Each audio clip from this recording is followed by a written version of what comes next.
What are we saying, people? Just sorting out some settings, making sure everything's running smoothly.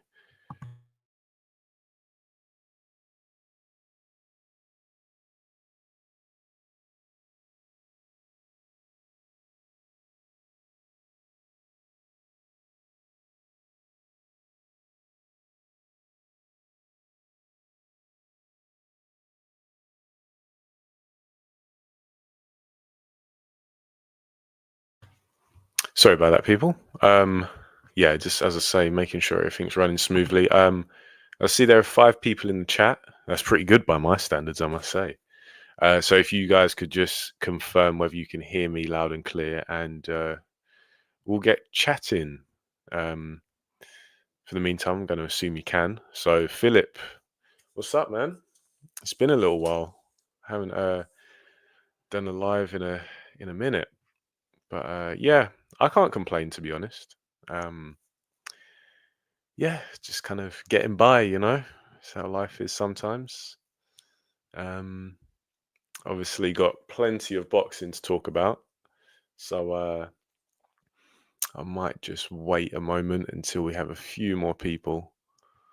Duh, duh, duh.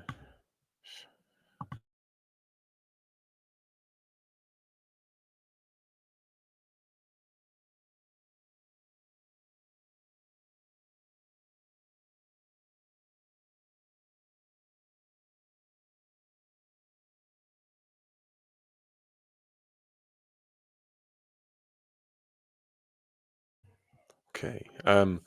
Ryanimus, hello. How are you? I think I'm pronouncing that name correctly. Um, all right. Let's talk some boxing. I'm going to go through the card in order and just say my piece on each one, I guess. It doesn't seem like you guys want to prompt me with anything off the bat. So, as a whole, I don't want to sound like a bit of a downer, but I think on paper the card was better than in reality. Um, and now that's not. I'm not trying to be a hater or anything. You guys know that I was singing the praises of this card because on paper, as I say, it really did look like the Bogs Dollocks. Like you had all these very even matchups, and yeah, that's exactly what we want as boxing fans. But I think some of the fights just fell a little bit flat. Um, and I want to say that after the what was it? Um, the Joshua Buatsi Callum Smith fight, because I really enjoyed that one. I thought that was a really good um, dramatic spectacle. Both guys had big moments, and I was like, damn, if this is the first mate like proper fight on the card, it's really going to shape up to be quite a spectacle as the night went on. But I want to say pretty much after the Zhang Ajit Kabayel fight, I just felt like it was a little bit underwhelming. Um, and yeah, that's kind of my overall impression. I'm going to touch on each fight. So, as I alluded to, Joshua Buatsi versus Callum Smith, I was quite excited for this one in the lead up. That's why I did a pre-fight video, even though I don't remember seeing many people talk about this one. But yeah, I was picking Joshua Buatsi, but I said a couple of times in that video that it wouldn't surprise me if come Sunday morning or Saturday evening, wherever you are in the world, we're seeing Callum Smith get the W. Although I thought he'd probably have to knock out Joshua Buatsi, which I said was a possibility just because Callum Smith is a good counter puncher for all his faults, and he's a good puncher, like power. And Joshua Buatsi, not the most defensive fighter, and sometimes a bit of a hothead. He might walk into something.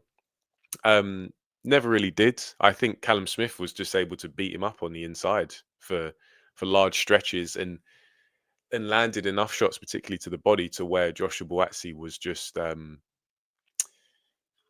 gassing. And hasn't got great stamina anyways. But yeah, Callum Smith, I think, really really done himself proud because he's someone who has always been prone to being bullied, against the likes of Canelo. Against Beterbiev, that's a bit more understandable because obviously Beterbiev was just a wrecking ball. But someone like Canelo, someone like John Ryder, these are much smaller fighters, and he's just historically given up his advantages and being glued to the rope sometimes. But then Joshua Buatsi, a much bigger man. I've seen Joshua Buatsi quite a few times in person, and he is big. Like he's a big light heavyweight. Um, is a weird very. He's almost like simultaneously slim and muscular. It's a strange one. He's quite broad in the shoulders, but not very thick set. Quite tall, like he's a legitimate 6'2". Um, very strong physically, very strong mentally, but ultimately just not. I just don't think Joshua Buatsi has enough. I just don't think he has enough wrinkles to his game. I think for a long time he did trade on that physicality and he was able to dog guys out of there. But against someone like Callum Smith, who um, is bigger, has some degree of toughness as well, and also offensively, Callum Smith is pretty decent. Yeah, he was just able to not only keep up with Joshua Buatsi, but dish out some of his own punishment. And so Buatsi, I think there's still time for him to rebuild and come back maybe even better. But I think it's gonna have to. I think it's gonna have to shake things up. I'm not really sure where this relationship with Virgil Hunter's going. If I'm being honest, I'd like to see Joshua Buatsi just explore some other avenues. I just get the sense that Virgil Hunter's probably taking him as far as he can. And I know that seems a bit contradictory because I've just criticized the kind of defensive side of Joshua Buatsi's game. And Virgil Hunter is typically known as quite a defensive coach. But I don't think it's really getting the most out of Joshua Buatsi because he really does have some good assets. But as I say, like he's just a bit, I don't know, I feel there's just not enough nuance to his boxing. Um, And maybe it's got nothing to do with the coaching. Maybe it's just Joshua Buatsi as a personality. You get some guys who they they'll do things in the gym and they'll practice and they'll learn. They'll take on what their coaches say, but when it comes into a proper fight, like an actual um, fighting situation, they revert back to type. I don't know, but I think it's worth exploring. Um, Philip asked me where I think he ranks in the light heavies. Joshua Buatsi, I really don't know. I don't know. I think I'd be surprised at this rate. I'd be surprised if Joshua Buatsi wins a title, not because he's a bad fighter, but because light heavyweight's just so stacked. You obviously got the two big dogs at the top, Dmitry Bivol and Artur Beterbiev. I don't think he beats either of them. I don't think he beats David Benavidez. He just lost to Callum Smith. Um, Even someone like Alexander Gvozdyk, I think that's potentially a 50-50, and I'd probably maybe favor Gvozdyk. So I think it's a tough ask, but Buatsi at 31 still got some time, I think anyway. Um, okay, so Philip, you meant Callum Smith. You know what? Just because Callum Smith put in a good performance against Joshua Buatsi, I don't think that necessarily sets him up to really like go on to be the the second coming uh, at light heavyweight. But if we want to talk domestically, I think Callum Smith beats Anthony Yard. I think he probably beats Zach Parker. Um, so domestically, I think Callum Smith is still in a good position. But same thing, he's already lost to Beterbiev. I think Bivol would beat Callum Smith. Um, David Benavidez, I think he'd beat Callum Smith. Uh, so Callum Smith, could you say top 10? I mean, he's certainly not in the top five, in my opinion. Certainly not. That's not, I don't even think you can really make a case for him. But top 10, maybe on the fringes of it, potentially. Top 10, maybe number 10, something like that. Um, all right. So, yeah, I thought that was a really good fight. I think it was a great way to kick off the card.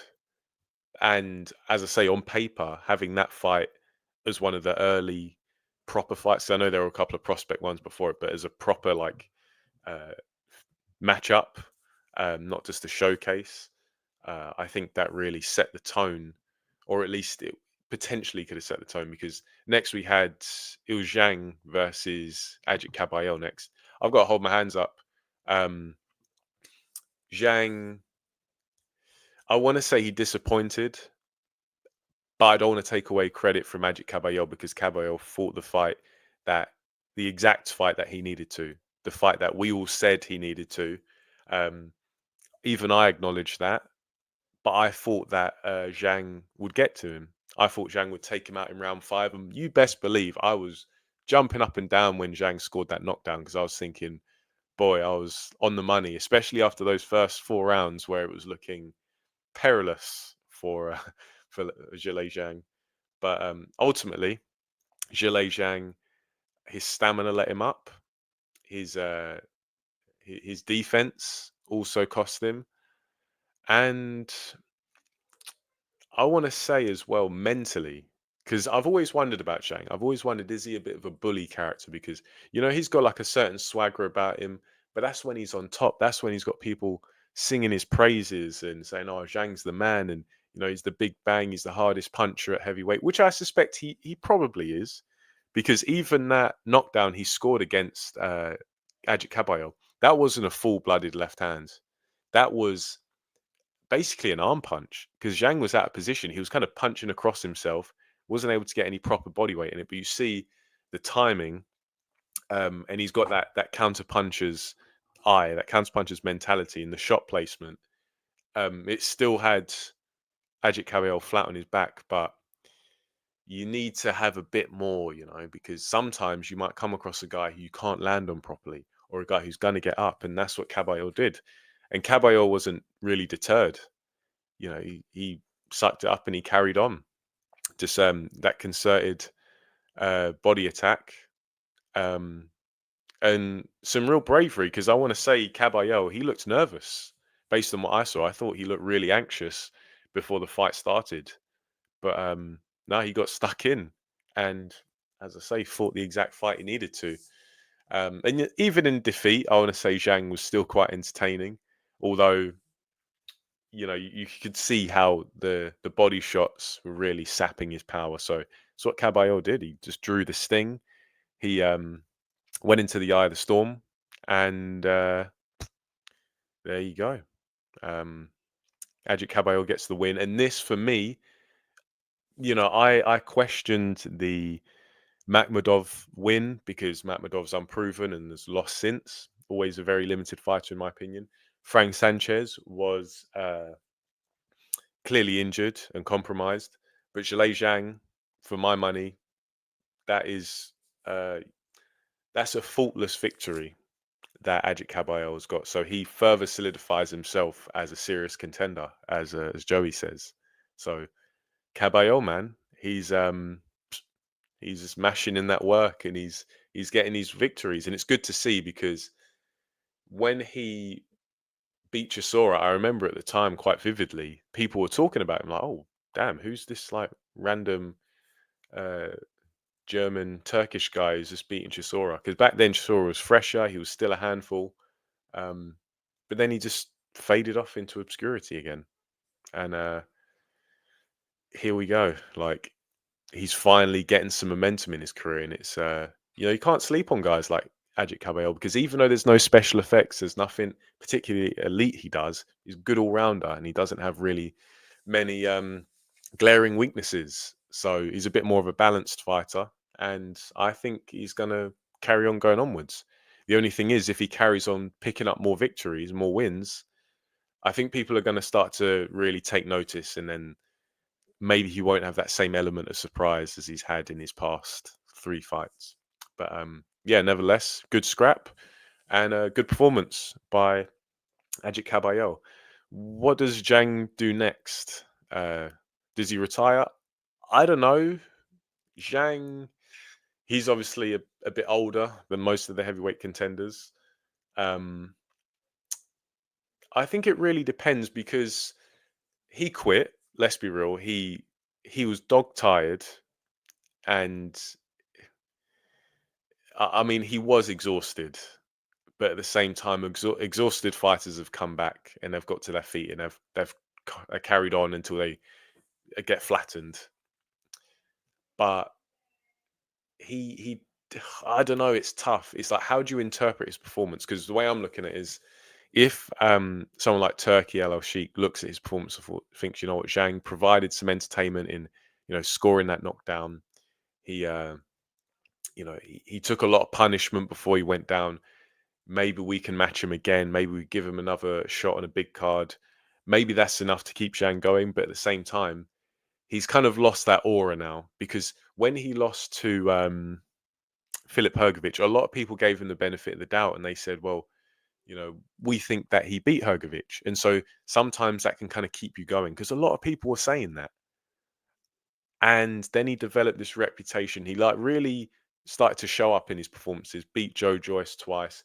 Even though he lost to Parker, he showed like, okay, when I let my hands go, these guys have got serious problems. Knocked out Wilder without really putting a foot wrong. And so even when he lost to Hrgović and Parker, there was a little bit of a benefit of the doubt. Whereas this was conclusive. This was absolutely conclusive. This is a seemingly good version of Zhang, who just fought a bit of a, I don't even want to say a silly fight. I think he was just, this fight shored up his shortcomings, and he's had to pay the price. But at the same time, the boxing climate is kind of changing now, whereby if you're an entertaining fighter and you put in a good shift in a fight, even in defeat, there are still opportunities for you. Well, I feel like we're finally starting to transition out of that Mayweather era where, oh, as soon as you lose your garbage and you're for the scrap heap and, stick a fork in him, he's done. These guys are trading wins and losses at heavyweight, especially, and people want to stick. People want to tune in. You like, when Zhang fought Wilder, even though he was coming off a defeat to Joseph Parker, people still wanted to see that. There was intrigue for it. So, yeah, I think it really depends. I can't say, um, but yeah, I think Zhang's probably still got some good wins in him, because not everyone fights like an Ajit Caballero, where they tuck up quite tight, get up close, and have that kind of work rate, uh, that kind of accuracy, especially to the body as well. So it's tough to say. But next fight, I think, which one was it? Because I can't remember the exact order. We had Joshua Buatsi. We had Zhilei Zhang versus Caballero. What was the next fight? Was that was that the Shiraz fight? Shiraz Adames.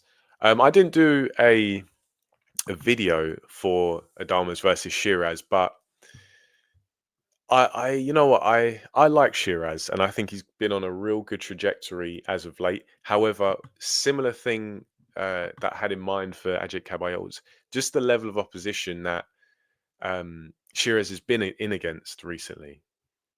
He, fought Tyler Denny.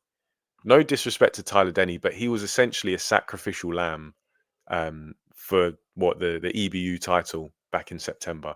I was watching that around my friend's house, and I said, Shiraz is going to do this guy in a round or two. And lo and behold, he did. And I'm not even going to take credit for that prediction, because Tyler Denny's just Tyler Denny beat Felix Cash. How good is Felix Cash realistically? And so, you know, Tyler Denny, that result didn't surprise me. Austin Williams, once again, completely unproven. A bit of an American prospect, but hadn't really done anything. Didn't look like anything special. Then Liam Williams. Liam Williams is a good fighter, but seen much better days.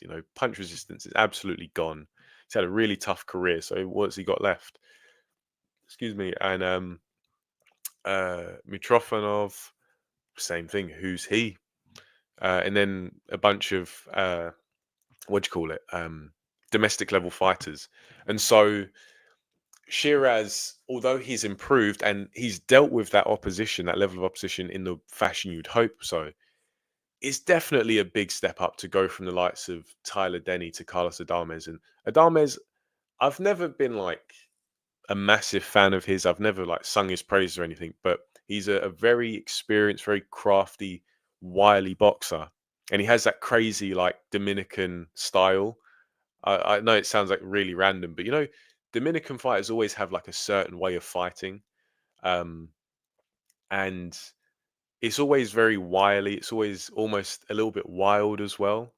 I don't know whether that's just the way they teach technique or maybe it's like the influence of their culture on how they box, whatever. But I thought Adames fought very conservatively by his standards, or at least what I've seen of him. Um, and I'm aware that Shiraz had a broken right hand, but Shiraz really much of a right hand puncher anyway. And that's the one thing is like Shiraz, when he's in that construct and he's keeping it long and he's using that very formidable jab, he looks $1 million. But offensively, Shiraz, he's a little bit I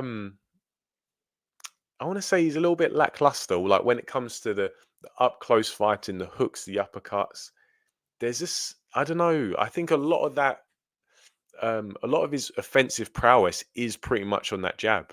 And it is very impressive, but it seems like there's a little bit of it's a bit too far skewed towards that.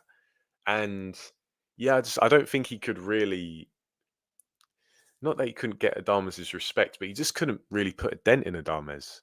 Um, and as I say, Adames boxed really conservatively by his standards from what I've seen of him, but ultimately just did the better work. And I think it was maybe a little bit of a workmanlike performance, but ultimately, I was siding with the people in the lead up to this fight who were of the opinion that this was probably a bit too much too soon for Hamza Shiraz, and I think that's ultimately what it was. Like he didn't disgrace himself or anything, but there are just levels to this, and maybe he's just a little bit underripe. He's still at that high Euro level, and he just maybe this loss is exactly what he needs. Maybe this needs to diversify his offensive capabilities as well. Um, so yeah, I think Shiraz, I still think he's got a lot of potential, and I still think he can improve. Um, and look, I credit to him for rolling the dice and you know, um, uh, taking on Adames, who is not a marquee name, but he's a very solid, respected operator. But yeah, Crimson Jackal. I like Shiraz. There's a lot to like about him. Definitely made improvements, but he's still no like Tommy Hearns or anything like that. Like, look at Tommy Hearns away from his jab. He's got the right hand. He's got the left hook. He could throw body shots. He could throw them in combination, like vicious combinations. Shiraz, he has that kind of uh, I want to say in mid range, in close range, quite. I don't know. There's like a stiffness there, and he's not actually that explosive. But at long range, with that long left hand, that's the real money maker for him. But everything else just seems a little bit nerfed almost. Um, but I don't know what's next for Shiraz, but I think he's got options definitely. I didn't see the clip of Turkey telling Shiraz in his corner that he's down on the cards, but I mean he certainly was. I don't know how that was a draw. I think Shiraz is very fortunate based on what I saw, and I've only watched it once, and that was live, so perceptions may be a little bit coloured, but I think Shiraz was very fortunate to get a draw. Um, Ryan says, I like Zhang. I was convinced that Cabello was going to stop him. I just thought Cabello was a very bad style. Yeah, and ultimately you were. And many people, and credit to you all, a lot of people were confidently picking Cabello. And I certainly understood why, but I just thought, based on Cabello's performance against Smikichi, I thought Zhang, it would be a matter of time. And Zhang did come through that punch, but it just wasn't money. Um, But nevertheless, credit to Caballero, 100%. Crimson. Yeah, see, Hitman just he had the jab and then he had so much more as well. And I know it's a crazy comparison to make, but that's the comparison that has been made over a few years between Tommy Hearns and Hamza Shiraz. And it's nah, man. There's so much more. Like being tall for the weight and having long arms and a good jab, that's not what all it takes to be like the hitman. You need the legitimate punching power in both hands, the combinations. Like Tommy Hearns looking back, um, was just such a monster. Could you imagine if Tommy Hearns had like an iron jaw, like a Gerald McClellan level jaw? He would be even greater, which is a scary thought. But next one, I think I might have messed up the order a little bit, but Madrimov versus Ortiz. I don't really have an issue with this one. I think Madrimov expended a lot of energy early on, and that's one thing. Like Madrimov, I was very impressed with his performance against Terence Crawford. But I picked Crawford to win. I think Crawford did win. I think I had him winning by like two rounds. But I came away from that fight in August saying that I was more impressed with Madrimov. However, in this fight, I feel like obviously it's a different style, so you have to factor that in. Um, Ortiz is a bit more of a dedicated pressure fighter. He's more heavily invested in applying pressure in that traditional sense than a Terence Crawford who does a little bit of everything depending on the situation. But Madrimov, I just felt early on used up a lot of energy, and ultimately, there's that saying that a lot of old boxing heads say is like Madrimov's moves just had a little bit too much fat on them. There was just a bit too much wasted movement. It was a bit too wide, a bit too swinging at points, and ultimately, the very patient, um, more process-minded approach of Virgil Ortiz, I think, won him the day because, especially down the stretch, he was just able to start to find Madrimov, despite Madrimov's really dynamic effort in the first few rounds. But it's like, mate, it's a 12-round fight.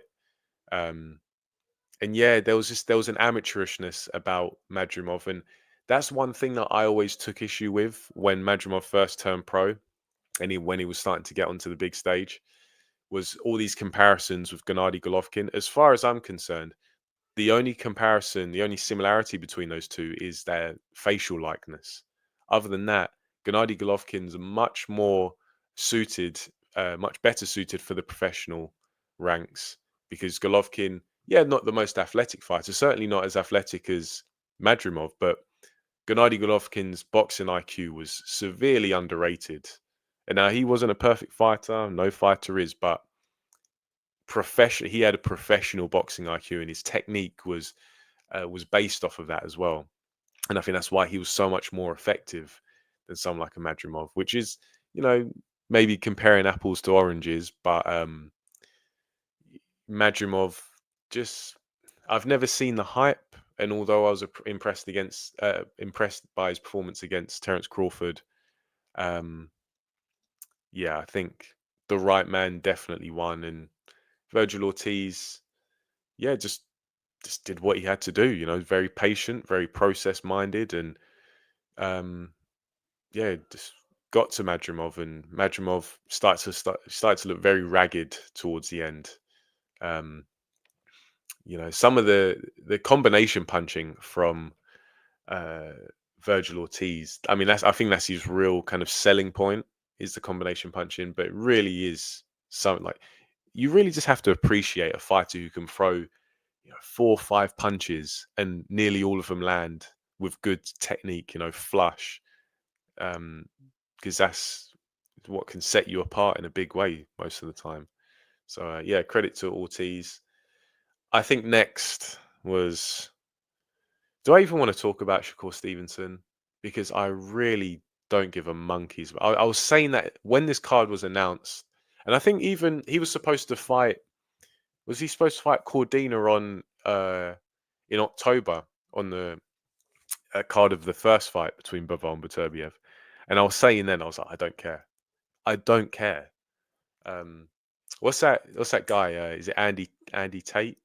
Um, the what is it? He supports Man United, doesn't he? And he used to be on that YouTube channel, the Mancunian guy. He's like, I don't care. I don't care. That's how I feel about Shakur Stevenson. I don't care. Like he's a great fighter, yes, great technician, yes, very talented, but I don't care. The guy just bores me to death. And like I know fights have styles and styles make fights definitely, but surely there are levels to it. Like, and ultimately, I'm a guy. I just talk about boxing. I don't do like I'm not a boxing man anymore. You know, I actually had a little spar on Friday, but that's besides the point. Shakur Stevenson's going out there, providing for his family, trying to secure his legacy, blah blah blah. You know the rest. But when you're supposedly a top 10 pound for pound fighter and you're going, what was it, 9 rounds? It was a long fight, wasn't it? Let me just double check. 9 rounds, yes. You're going 9 rounds with an electrician, okay, a part-time boxer. You're going 9 rounds with a Sparky who's jumped in at what, 3, 4 days notice? That's pound for pound, apparently. And I don't want to be a hater, but I'm comparing. I don't want to seem like a hater, but I'm comparing Shakur Stevenson to his pound for pound counterparts, the likes of Terence Crawford, the likes of Alexander Usyk, Vasily Lomachenko, you name them. These guys are great technicians, but they get the job done. They will blast you out. Maybe not an Alexander Usyk, but Alexander Usyk will put a beating on you. And I do think we do have to factor in he's facing guys massively bigger than himself. But look at Terence Crawford, for example. Don't you remember what he did to Kell Brook, where he just absolutely melted him? And Kell Brook's a championship level fighter. Yeah, he was a bit faded, but still a championship level fighter. Um, but then Shakur Stevenson's going 9 rounds with a Sparky. And I don't know, man. And it's just, it's so boring. It's so boring. Um, but yeah, I just can't do it. I can't watch Shakur Stevenson. Nothing personal. I just can't do it. There's only 24 hours in a day, and I just want to watch what entertains me. I think I'm just missing a few comments. We've got G Man here, or at least he was here. How you doing, my bro? Hope you're all good. Um, yeah, some people saying that I should have skipped talking about Shakur, but I just wanted to put it out there. Chess masters are very impressive strategists, but none of us are watching their matches on TV. I mean, that's it. Like, I think I've kind of devolved as a boxing fan a little bit, whereby because I don't watch it as much these days, I do just want to be entertained. That's why I'm so biased towards heavyweight boxing because the likelihood of drama and knockouts is so much higher. Um, yeah, that was Shakur Stevenson could put a glass eye to sleep. Yeah, I'm aware it was supposed to be Schofield, but would I haven't seen too much of Schofield, so I have to reserve my judgment. But knowing Shakur Stevenson and the variety of styles he's faced, would it really be that entertaining? You tell me. JD, I hope you're good, man. Yeah, man, I'm all good, thanks. I did see a message before. Yeah, I haven't done any live streams in a while. Content's been a bit thin, but gotta fit in when we can. My prediction for Akoli versus Reactpor, I'm going Akoli. Um, I think he's gonna absolutely smoke Reactpor. I've never been impressed by Reactpor. Yeah, he's a big guy. He can punch, but he's just that last fight against Chris Billum Smith, where he just looked like an absolute statue at some points. It was just like, boy, yeah. I think Akoli, and look, Akoli's had his fair share of stinkers too, but I think in this matchup, yeah, I think he's going to blast Reactpor just to smithereens, um, and potentially after that fight, Reactpor will need to contact the same plastic surgeon as Madonna. That's what I think of that one. Fight Sport Talk, yes sir. How you doing? It's good to have you here, my friend. Next fight is which one? Joseph Parker versus Martin Piccoli. Um, I'll be honest, that just made me sad. You know, I as soon as that second round happened and uh, Bacoli just got bowled over like that. I just felt cheap. I felt bad for like taking part and watching it. Um, and I think I'm gonna hold my hands up. Like I paid for the pay per view. Um, I knew exactly the fight we were getting. Uh, we all knew that Martin McCauley hadn't had a proper camp. It was what 48 hours notice tops. But I think hindsight is always 2020, and I think part of us wants to believe that Martin McCauley could show up and give us a good fight. But ultimately, there are two cautionary tales that we learned from that Parker Bacoli fight, if you can even call it that, more of just a display. Um, and that is, don't take high level fights on such short notice. And two, stay in shape, because Martin Bacoli, I think there were just those glimpses. There were just those glimpses that stylistically he could have caused Joseph Parker some issues, especially given Joseph Parker's weight. Now, when Joseph Parker weighed in, uh, we saw the figure 267, I believe. I didn't believe it. I was thinking, surely these are some mind games, because I don't understand what would possess you to do that. Like if you're Joseph Parker or you're a member of his team, what do you gain from coming in that heavy? Especially given that the original opponent was Daniel Dubois, who not the quickest guy of hand speed, but foot speed, he can be kind of rapid. He'll be on you.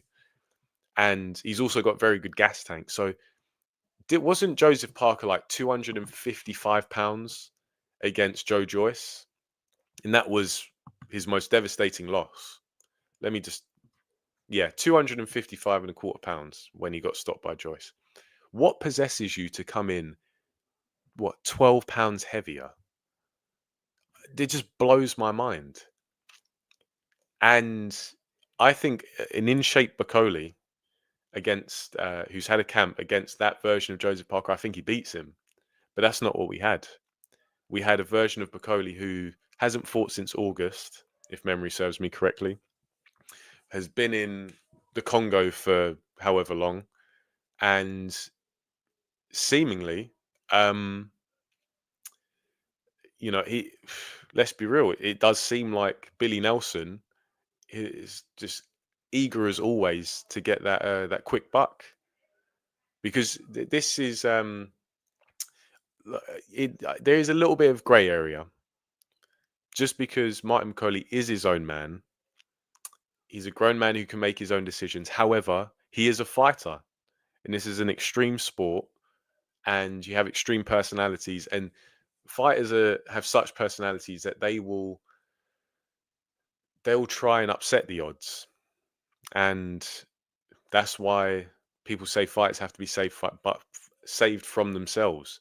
That's why you have referees. That's why you have cornermen, so that fighter, if things get a little bit too hot, a little bit too dangerous, there's someone there to protect them, someone who has their best interests at heart. Yeah, Billy Nelson, aka Captain Nosehair, I think that's what some people call him. The guy's only out for himself, and I think we all knew that to some extent when Bacoli fought Michael Hunter a while ago. When was that? 2018. Um, Nothing's changed, you know. Uh, Pretty much, especially the conflict of interest is a double whammy in Billy Nelson's case, because he's trainer and manager. So his cut, what is he taking? Anywhere between 15 and 25%, depending on the percentages. Um, and yeah, it's just as I say, I came away. I felt sad. I felt sad. I was just like, why have I watched this? Why have I encouraged this? But you know, hindsight's a beautiful thing.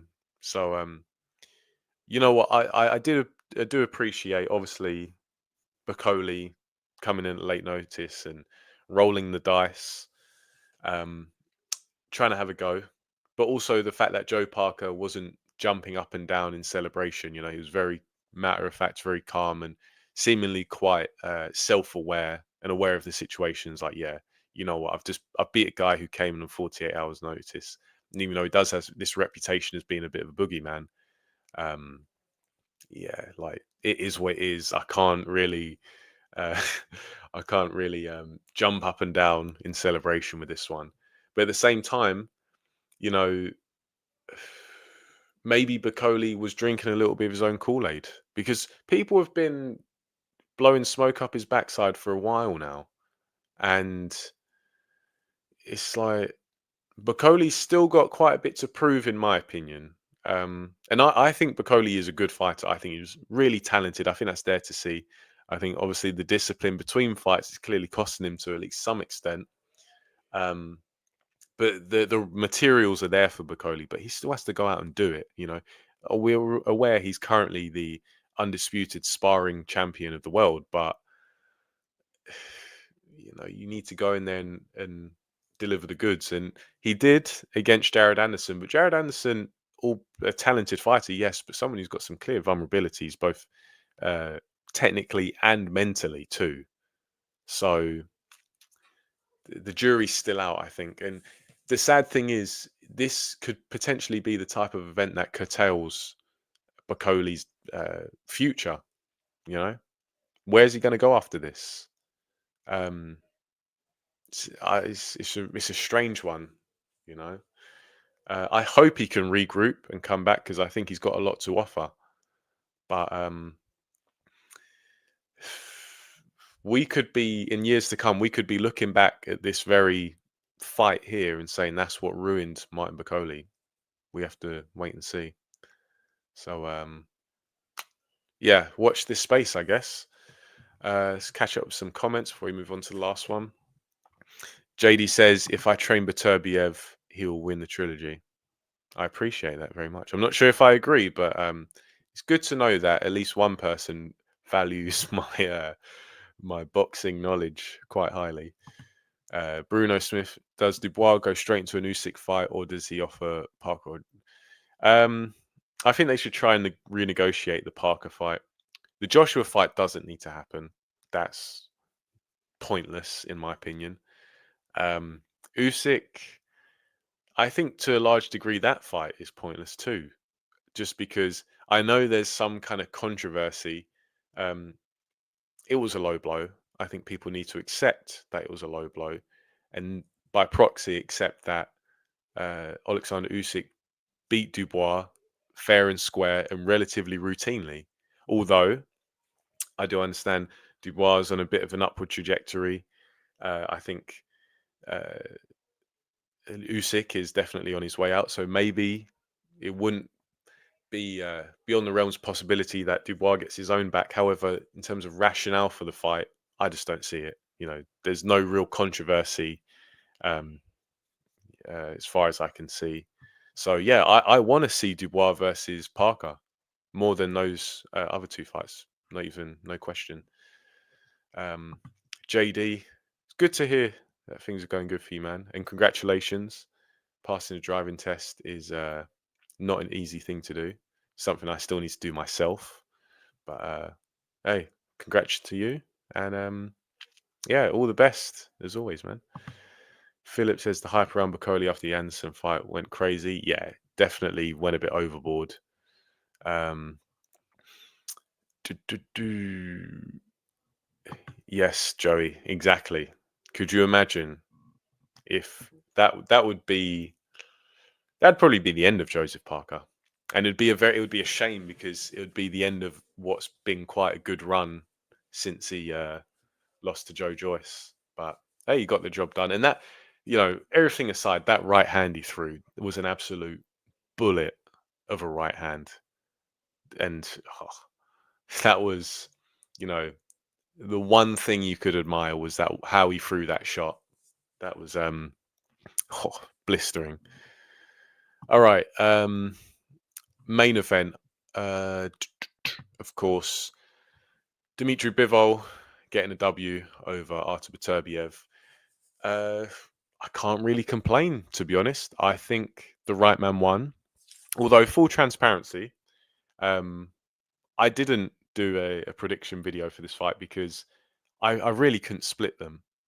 I saw how you could make a case for both guys winning the first fight, and so I anticipated that it'd be pretty much, very similar in the rematch. So I sat on the fence. I just sat on the fence. I didn't want to even think about it. I was tying my brain up in knots. I was like, you know what? I'm not going to do a video. I'm just going to kick back and I'm just going to enjoy. And yeah, uh, so I was not trying to defend a prediction or anything. I sat on the fence because I couldn't split them. Um, I scored the fight a draw. However, if pressed, talking like gun to my head, or even if you just ask me very sternly, I would give it to Dmitry Bivol because uh, Beterbiev definitely had rounds, quite a few rounds.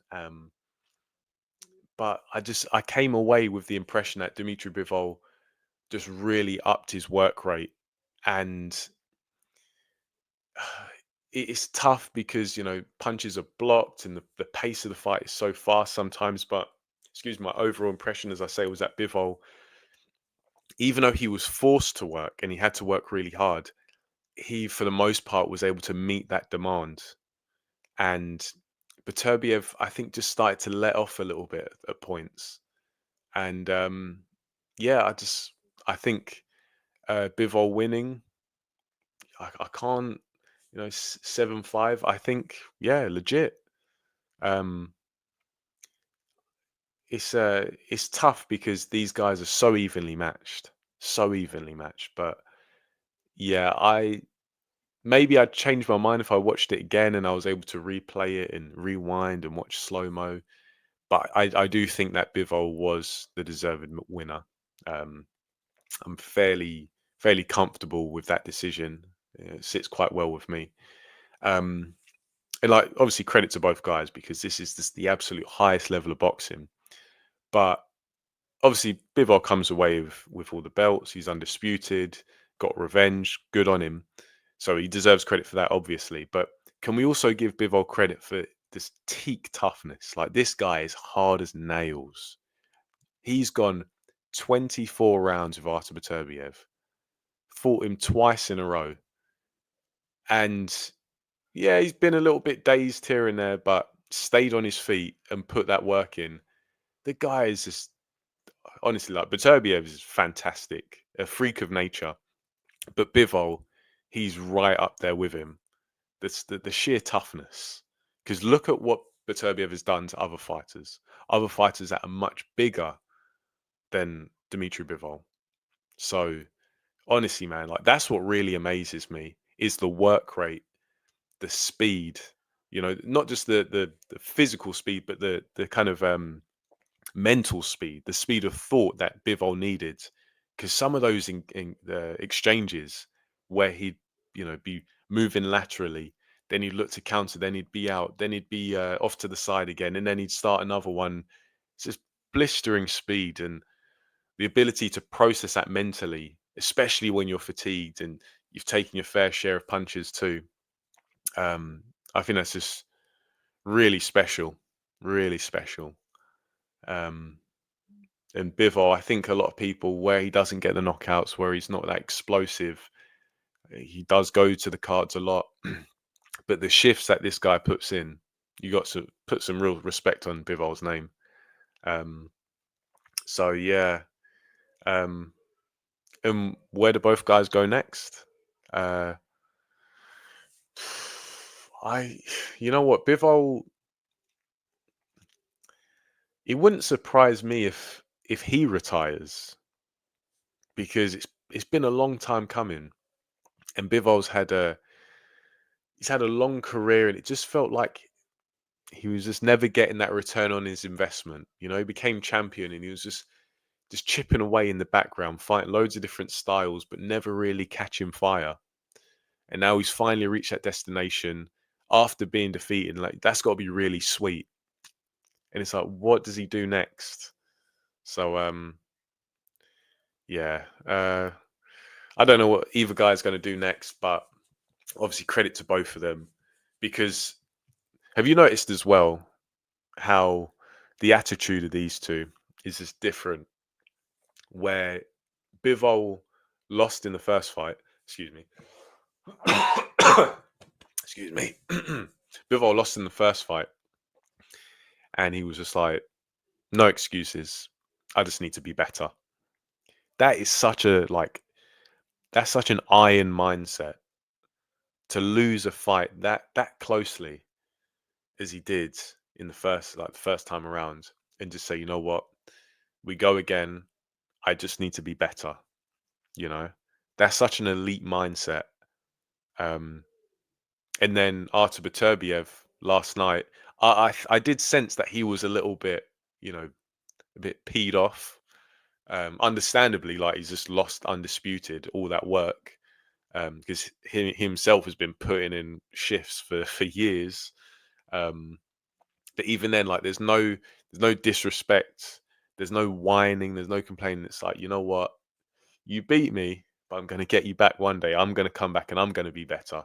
But otherwise, I don't want to talk about the decision. Like we move on, type thing. Um, I really appreciate that, and I think that's a mindset that a lot of contemporary fighters can really benefit from. You know, and I understand fighters have to protect themselves. They have to give themselves excuses as that kind of protective barrier to keep them going.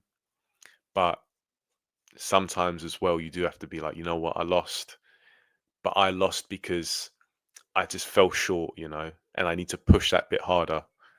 That's I just find that really impressive. But yeah, kind of waffling on a bit by this point.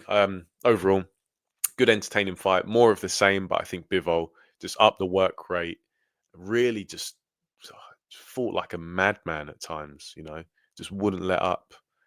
Um, and yeah, I think the right man won. Even though I scored it a draw, as I say, if I was pressed, I'd go Bivol anyway. So yeah, just proper high level, elite level boxing. You know, it doesn't get any higher than that. These guys are just top tier, absolutely. But yeah, that's basically the whole card. Um, you know, some good entertainment, some high quality, that's for sure. But at the same time, just wasn't exactly the greatest card in the history of the universe, which it was being marketed as. So you know, onwards and upwards. All we can do is look forward to these things, watch them, and then review them afterwards. Uh, I think I've probably seen better cards in reality, although on paper this one was, you know, shaping up to be probably the best. But you know, on paper's one on paper's one thing, reality is another. So I'm probably just going to go for about 5 more minutes because I got work tomorrow, back to the grind. So what are we saying here? JD's asking my thoughts on David Goggins. Bit of a bit of a random one. Must have been all the talking of iron mindset. You know, I appreciate that some people find David Goggins useful, or people like David Goggins useful, and so therefore I'm always going to have some kind of appreciation, because if even if I don't get use for something or from something, if it doesn't do anything for me, it might do stuff for other people. But me personally, like I'm, and I'm not saying this like, you know, toot my own horn, but I'm just the kind of personality where I get a lot of my own motivation internally because I set high standards for myself. I get frustrated when I don't meet those, so that keeps me going. Um, so someone like a David Goggins, I do find a little bit obnoxious sometimes, you know, with the shouting and the screaming and the, um, you know, it's very, it's very in your face. It's very on the nose. It's just not my style. But as I say, I understand the value. I understand some people need that in their lives. That's where they get their energy from. So they need to get it from other people. That's fine. Just for me, he's just another guy. He's just like another personality out there whose content I don't consume. So that is what it is. Um, my thoughts on Otto Varlin's performance. I didn't actually watch the fight in its entirety because I don't really. Same thing about Otto Varlin. I don't really care. Don't care about him. Um, Chisora. I find it really difficult to kind of like encourage Chisora to keep going. I think the guy should just retire.